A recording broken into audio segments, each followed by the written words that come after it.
সাকিব আল হাসানকে নিয়ে একটা কোশ্চেন করতে চাই। তিনি রাজনৈতিক কারণে দেশের বাইরে রয়েছেন এবং জুলাইয়ের আন্দোলনের আগে থেকেই সে দেশের বাইরে। তো তার জন্য ভবিষ্যৎ কি হবে এবং সহজ সমাধান কীরকম হবে দেশে ফেরার জন্য? ধন্যবাদ। সাকিব আল হাসানের ভবিষ্যৎ কি হবে সেটা আমরা বলতে পারি না, তবে যে আচরণটি আমরা দেখেছি সেখানে আমরা দেখেছি যে আমাদের এইখানে খুবই ওয়াইজ একটা সেইং, এটা বেগম খালেদা জিয়া বলেছিলেন আসলে, যে ব্যক্তির চেয়ে দল বড়, দলের চেয়ে দেশ বড়। আমরা দেখলাম যে দেশের চেয়ে দল বড়, দলের চেয়ে ব্যক্তি বড়। আমরা দেখলাম ব্যক্তির অপরাধের কারণে দেশ বঞ্চিত হলো। পৃথিবীর শ্রেষ্ঠ অলরাউন্ডার খেলতে পারলো না আমাদের দলের জন্য।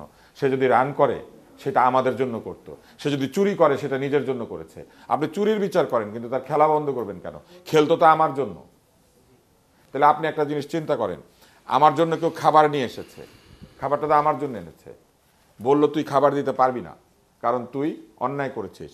আপনি তার অন্যায়ের বিচার করেন, আমাকে খেতে দিবেন না কেন? তাই না? তাহলে এই যে রান, এই যে ছক্কা, এই যে পৃথিবীর সেরা খেলোয়াড় হওয়া, এইগুলি কার জন্য হয়েছে? এটা কি আবাহনীর জন্য, মোহামেডানের জন্য? এটা কি বিএনপি, জামাত, জাতীয় পার্টি, আওয়ামী লীগ, এনসিপির জন্য? এটা আমাদের সবার জন্য। এক একটা 6 রান আমাদের প্রত্যেকে ভাগ করি আমরা, 18 কোটি লোক। এই 18 কোটি লোককে এক একটা 6 রান থেকে যে বঞ্চিত করা হইলো। আমরা যে ওয়ার্ল্ড কাপে গিয়ে অদ্ভুত অদ্ভুত খেলা দিলাম, এইবার বিভিন্ন কাপে গিয়ে যে আমরা অদ্ভুত ক্রিকেট খেলা দিচ্ছি, এগুলোর কারণ হচ্ছে আমরা দেশের স্বার্থের চেয়ে ব্যক্তি, দল এবং রাজনীতির স্বার্থকে বড় করে দেখেছি।